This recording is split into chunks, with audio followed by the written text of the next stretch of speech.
Hi! Hello! నమస్తే అందరికీ. Welcome to my channel 'గనా స్టోరీస్ వరల్డ్'. ఇప్పుడు మనం చెప్పుకోబోతున్న story 'my bad boy' episode 166.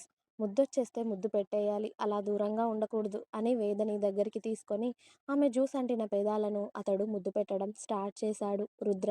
ఆమెకు ఎలాంటి ఇబ్బంది లేకుండా రుద్ర ఒక చేయి ఆమె నడుము చుట్టూ వేసి, ఇంకో చేయి ఆమె చెక్కిలి కిందగా వేసి చాలా స్మూత్‌గా ఆమె పెదాలను ముద్దాడుతూ ఉంటే ఆ ముద్దుకే లోకాన్ని మైమరిచిపోయింది వేద. అతడిని గట్టిగా హత్తుకుందామని అంటే ఆమె పొట్ట మధ్యలో అడ్డు వస్తూ ఉంటే అతడి షర్టుని గట్టిగా పట్టుకొని 10 నిమిషాల తర్వాత ఊపిరి ఆడకపోవడంతో మెల్లిగా అతడికి దూరం జరిగి ఏడుపు మొహం పెట్టుకొని చూసింది అతడిని. దాంతో రుద్ర కూడా దూరం జరిగి ఆ ముద్దుకి ఇంకా ఎర్రగా మారిన ఆమె పెదాలను చూస్తూ నవ్వుతూ అతడి బొటనవేలుతో ఆమె పెదాలను తడుముతూ ఏమైందే మొహం అలా పెట్టావు అని అడిగాడు రుద్ర. నిన్ను గట్టిగా హగ్ చేసుకుందామంటే ఇదిగో వీడు మధ్యలో అడ్డు వస్తున్నాడు. నిన్ను హగ్ చేసుకోవడం రావట్లేదు నాకు పూర్తిగా అని అంటుంది వేద. వేద మాటకి రుద్ర నవ్వుతూ నువ్వు చేసుకోకపోతే నేను చేసుకుంటాను. నువ్వు చేసుకోకపోతే నేను చేసుకుంటాను. ఇలా రావే అని వేదని వెనక్కి తిప్పి ఆమెను పూర్తిగా గట్టిగా హత్తుకున్నాడు రుద్ర. దాంతో కాస్త హ్యాపీ ఫీల్ అయ్యి ఇప్పుడే ఇలా ఉంది అంటే ఇంకా మనసు పెరుగుతూ ఉంటే అమ్మో చాలా కష్టం బావా అంది వేద. ఏ కష్టం కాదు దక్ష, ఏదైనా ఈజీగా చేసేస్తుంది కదా. ఇప్పటి వరకు ఇంత ఓపిక పడుతూ నీ కొడుకుని మోస్తున్నావు కదా, ఇంకెంత 3 or 4 months అంతే కదా, ఏం కాదు అని ఆమె బొజ్జ చుట్టూ చేయి వేసి పట్టుకుంటాడు.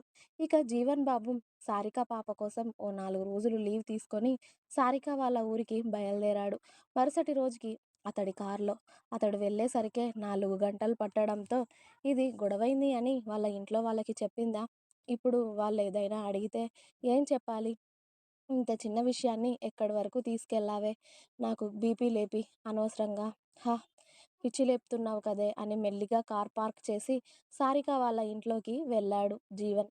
ఆల్రెడీ బయటే ఉన్న సారిక వాళ్ళ నాన్నగారు జీవన్ని చూసి అరెరే అల్లుడు బాబు మీరెప్పుడు వచ్చారు, రండి బాబు అని, ఇదిగో లత అల్లుడు గారు వచ్చారు అని చెప్పారు కుమార్ గారు. భర్త మాటలకి కిచెన్లో ఉన్న లతా గారు కూడా బయటకి వచ్చి జీవన్ని చూసి రండి బాబు బాగున్నారా, అమ్మా నాన్న బాగున్నారా అని అడిగారు. బాగున్నానత్తయ్య, అమ్మా నాన్న కూడా బాగున్నారు అని చెప్పి జీవన్ సోఫాలో కూర్చుంటూ ఇదేది ఇక్కడ చెప్పనట్టుంది, కానీ ఇది ఎక్కడికి, ఇక్కడికి ఎందుకు వచ్చినట్టు, నేను హాస్టల్కి వెళ్ళి కలిసినందుకే కావాలని ఇక్కడికి వచ్చినట్టుంది దొంగ మొహంది అని సారికాని తిట్టుకుంటూ మంచినీళ్ళు తాగి సారిక ఎక్కడుంది మావయ్య, నిన్న సాయంత్రం వచ్చింది బాబు అమ్మాయి ఇంటికి, కాస్త ఒంట్లో బాలేదు అని చెప్పి నిన్న రాత్రి హాస్పిటల్కి వెళ్ళి చూపించి ఆ మందులేవో తీసుకొని వచ్చాం. వచ్చినప్పటి నుండి కాస్త నలతగానే ఉంది. ఇదిగో ఇంతకుముందే గుడికి వెళ్ళి వస్తాను అని చెప్పి వెళ్ళింది బాబు. దగ్గరే గుడి, వెళ్ళి కూడా చాలాసేపే అవుతుంది, వచ్చేస్తుంది అమ్మాయి అని చెప్పారు కుమార్ గారు. అదే నాకు కాస్త పనుండి సారికని కలవడానికి కుదరలేదు మావయ్య. అందుకే తను ఇప్పుడు ఎలా ఉందో చూద్దామని వచ్చాను అని చెప్పాడు జీవన్ బాబు. అలాగే బాబు అని లత బాబుకి కాఫీ పట్టుకురా అని చెప్పగానే భర్త చెప్పగానే వెళ్ళి అల్లుడికి కాఫీ తీసుకొచ్చి ఇచ్చారు ఆవిడ. జీవన్ బాబు కాఫీ తాగుతున్న టైంలోనే కరెక్ట్‌గా సారిక ఇంట్లోకి అడుగుపెట్టింది. ఎప్పుడూ కనిపించేలాగా కుర్తీస్, చుడిదార్లు, జీన్స్‌లో కాకుండా చక్కగా లంగా ఓణీలో దర్శనం ఇచ్చింది సారిక. గుడికి వెళ్ళొచ్చింది కదా, నుదుటిన కుంకుమ, జడ నిండా పువ్వులు, చేతి నిండా గాజులతో ఆ రోజు సారిక కొత్తగా కనిపిస్తూ ఉంటే కాఫీ తాగడం మర్చిపోయి మరీ సారికని చూస్తూ ఉంటాడు జీవన్. సారిక ఇంట్లోకి అడుగు పెట్టగానే వాళ్ళ నాన్నగారు జీవన్కి అడ్డుగా ఉండడంతో జీవన్ కనిపించలేదు. వాళ్ళ అమ్మకి గుడి నుండి తీసుకువచ్చిన ప్రసాదం ఇచ్చేసి అప్పుడు ముందుకి తిరగగానే అక్కడ జీవన్ని చూసి కళ్ళు చిన్నవి చేసింది. అమ్మ, అల్లుడు గారికి నిన్నక్కడ కలవడం కుదరలేదు అంటా కదా, అందుకే నీకోసం ఇక్కడి వరకు వచ్చారు అని చెప్పారు కుమార్ గారు. అయినా కూడా సారిక ఏం మాట్లాడకపోవడంతో కుమార్ గారు అల్లుడు గారు మా ముందు మాట్లాడడానికి ఏమైనా ఇబ్బంది పడతారు తల్లి. నీ రూమ్‌కి తీసుకొని వెళ్ళు. అల్లుడు గారు రాక రాక మన ఇంటికి వచ్చారు. నేనేమైనా తీసుకొస్తాను. మీ అమ్మ వంట చేస్తుంది. అల్లుడు బాబు మీరేం మొహమాట పడకండి. కంగారు పడకండి బాబు. నేనలా సంతకి వెళ్ళొస్తాను. మీరలా అమ్మాయితో మాట్లాడండి.